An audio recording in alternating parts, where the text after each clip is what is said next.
Investir dans la location meublée étudiante. On en parle tout de suite avec Emmanuel de Strasbourg. Je vous retrouve juste après le jingle.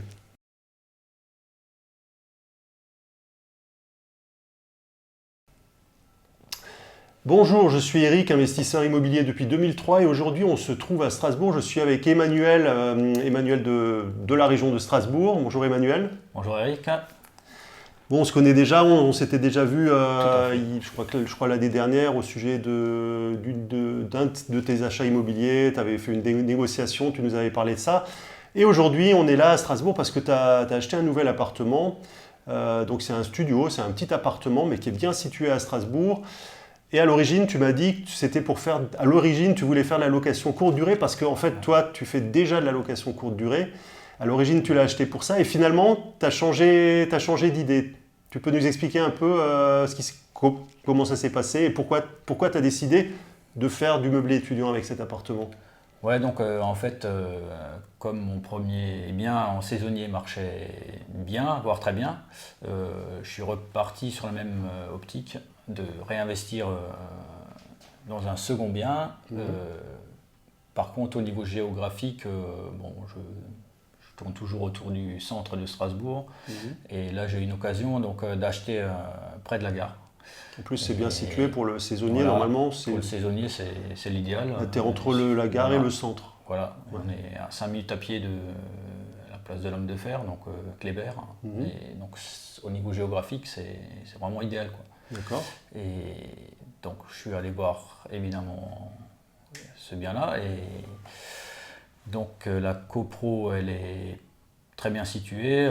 Il y a un arrêt tram à 20 mètres, un arrêt bus encore moins que 20 mètres, 10 mètres. Ouais. Voilà, de la sortie de la copro, 300 mètres de la gare à pied. Pas mal de commerces. Les commerces, tous les critères sont réunis pour partir sur du saisonnier, quoi, en fait, sur une location courte durée. Okay. Et donc je suis allé voir ce bien. Évidemment, je l'ai pris tout de suite. En plus, il est sympa, il y a un balcon, tout bien éclairé, orienté sud-ouest, tout ce qu'il faut. Et donc, par contre, il y avait des travaux à faire, donc je l'ai bien réhabilité. Là, tu es encore en train de terminer les travaux, tu es vraiment sur la fin. Là, je termine. On le voit un peu, on le voit autour de nous. Il y a la déco à faire encore, et puis 2-3 petites retouches peinture, et puis voilà. Et donc, par contre, là, je me suis dit, bon, l'environnement, il pourrait plaire à un jeune. C'est bien près par rapport à la situation, les écoles sont pas loin, les transports en commun. Enfin bon, donc du coup, je me suis dit, je vais faire une petite annonce pour faire un test, pour voir s'il y a des personnes intéressées. Donc j'ai posté mon annonce début août. C'était un vendredi soir et le samedi, j'avais 15 demandes. Ah ouais, déjà. Voilà. Donc du coup, j'ai désactivé mon annonce de suite et j'avais tellement de sollicitations que j'ai conclu de suite, quoi, en fait. Donc du coup, je pars plus sur du saisonnier, je pars pour une location sur un an pour un étudiant qui est en alternance. Voilà. D'accord, donc tu as changé de stratégie, tu as changé d'idée.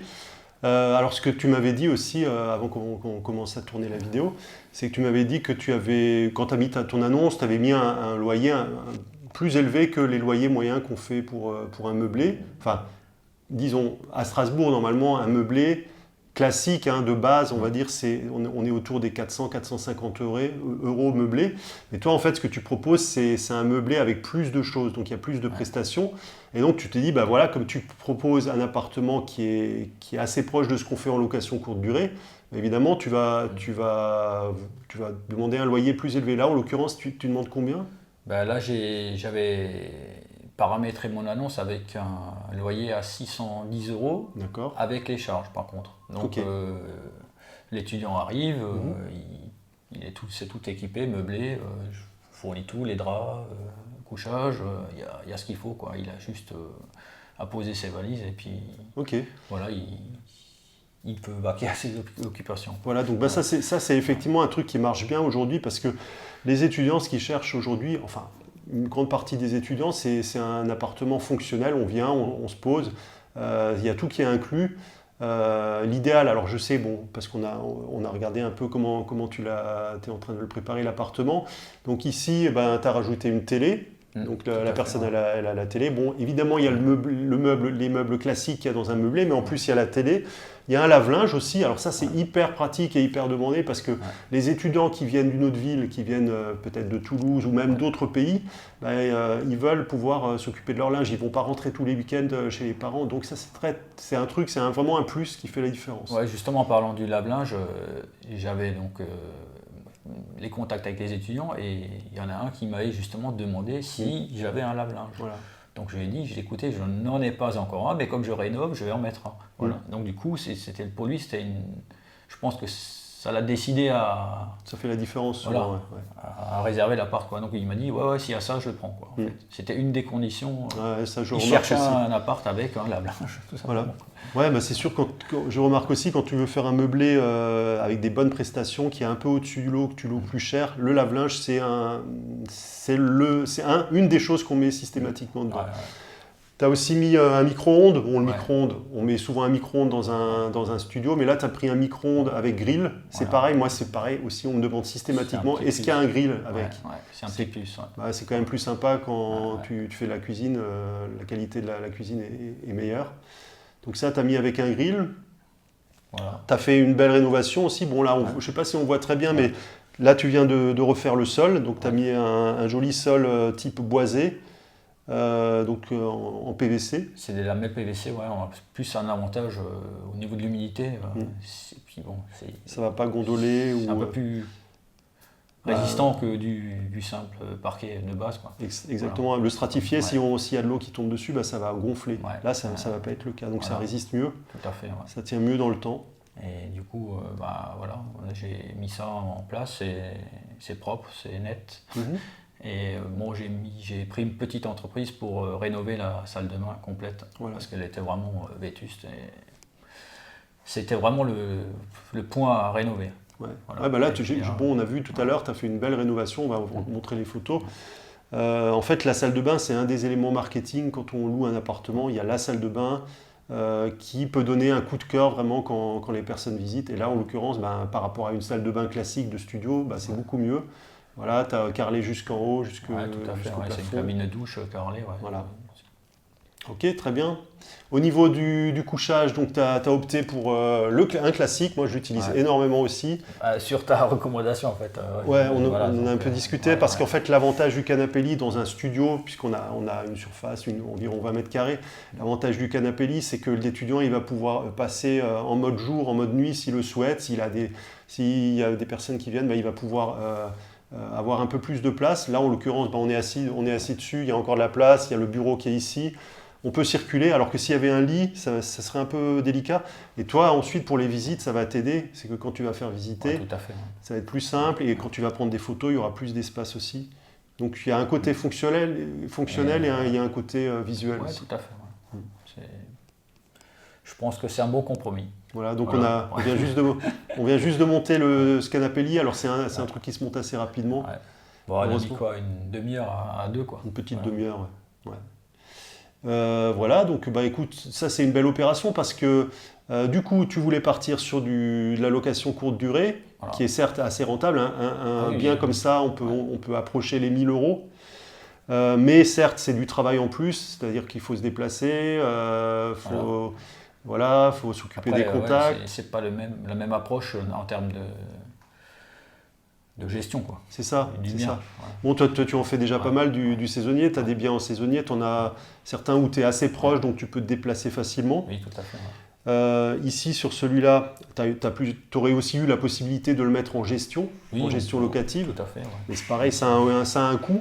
Et donc, au final, au niveau de ta stratégie, tu t'es dit, c'est plus intéressant de le mettre en location étudiante, en meublé étudiant de qualité, parce que certes, tu vas déjà avoir un bon cash flow et un bon loyer, et tu n'auras pas besoin de t'en occuper autant qu'à courte durée. Je pense très peu. C'est ça. Parce que si on part sur de la gestion locative, si tu le délègues en courte durée, ça va quand même te coûter aussi dans les 200 euros à peu près par mois. Oui, environ. Donc on s'approche. on est assez proche du loyer que tu touches là avec l'étudiant. Je pense, ouais. Une centaine d'euros près, je pense que c'est... C'est ça. Ouais. Et donc, bon, c'est une histoire qui roule, c'est passif. Après, voilà, c'est passif, ça s'autofinance tranquillement. Ouais. Et je pense même que tu aurais pu le louer un petit peu plus cher. Ouais. Peut-être la prochaine fois, tu pourras augmenter un peu.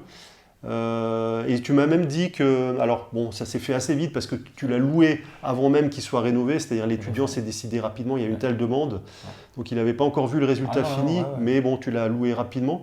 Mais tu m'as dit aussi que pour le moment, tu n'as pas inclus Internet dans la location. Non, cette prestation, je lui dis tout de suite, c'est lui qui va la gérer, voilà. Donc c'est lui qui va s'en occuper, mais si tu l'avais inclus dans la location, tu aurais pu augmenter le loyer, clairement, et faire encore un petit peu plus de... Absolument. Ouais. Donc c'est une option, mais bon, voilà. Là ça s'est fait assez rapidement. Ça s'est fait en 15 jours, 3 semaines, c'était réglé, quoi. Et donc la réno, pour en revenir juste à la réno, on a attaqué la réno le 24 août. Et là, on est le 11 septembre, c'est fini. D'accord. Donc c'était une rénovation express, quoi. Donc tu as fait faire certaines choses par des artisans, il y a certaines choses que tu as fait toi-même. Tout à fait. Comme le sol, c'est toi qui l'as fait. Les peintures, voilà. Puis le montage des meubles, tout ça. Ok, très bien. Et puis là, donc tu finalises l'ameublement. Donc les classiques, le canapé-lit, le bureau pour l'étudiant, le lave-linge. Ensuite, un peu de décoration. J'ai vu que tu as acheté des tableaux, ça c'est sympa aussi. Ça va te permettre de faire de belles photos, donc très important. Et puis voilà, et c'est parti, et ça roule, c'est déjà loué. C'est loué, il n'y a plus qu'à. Félicitations en tout cas pour ce chouette projet. Et voilà, c'était juste pour vous montrer déjà cette opération, qu'on peut faire de belles opérations avec des petits appartements, des studios. On peut faire des belles opérations et c'est surtout assez facile à mettre en place. Et le coût d'entrée n'est pas important, enfin on n'est pas sur des gros appartements, donc c'est un investissement pour se faire la main, pour gagner du temps, c'est vraiment pas mal pour l'investisseur. Donc je dirais que pour un investisseur, avoir ça dans son portefeuille, c'est une bonne chose. Et il y a un point aussi sur lequel duquel je voulais parler, en fait, c'est j'ai remarqué dans les villes, en location courte durée, les petits appartements, j'ai le sentiment qu'il y a quand même beaucoup de concurrence. Il y a de plus en plus de petits appartements qui sont sur le marché. Ouais. Et moi, je trouve que c'est plus judicieux sur les petits appartements de partir sur des meublés étudiants. Parce que là, ça se loue très facilement, alors que sur la location saisonnière, ça commence à être saturé vraiment. Et les prix ont baissé sur les petites surfaces. Il y a de la concurrence, en fait. Il y a de la concurrence. Il y a pas mal d'offres, quoi. Il y a pas mal d'offres, c'est ça. Même certains étudiants les mettent en location quand ils sont en vacances, enfin les mettent sur Airbnb. Je pense que l'option saisonnière, ça peut être encore super intéressant pour du familial, quoi. Ouais, les familles qui cherchent 4-5 personnes. Voilà, 5 couchages, 6 couchages. Ouais. Ça, il n'y en a pas encore beaucoup. Ouais. Ça, là, il y a encore, je pense, une niche à exploiter. Très bien. En tout cas, merci Emmanuel pour ton retour d'expérience. De rien. Un plaisir. Ouais, c'est un plaisir toujours. On reste en contact, on voit comment on avance. Voilà. On a nos projets. Moi, j'ai aussi un projet qui est en cours actuellement. C'est un plaisir de pouvoir échanger avec d'autres investisseurs comme toi. Et puis, dans la bonne dynamique. Et puis, comme on a parlé de rénovation, eh bien, je vous invite. On a parlé de rénovation, mais d'aménagement aussi, de décoration.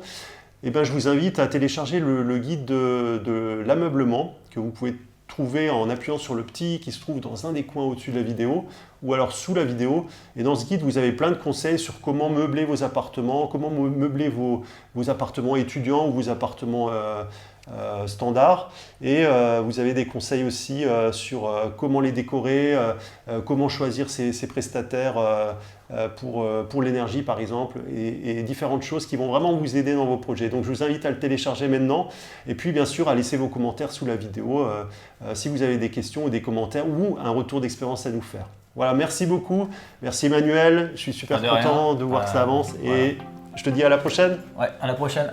Ciao.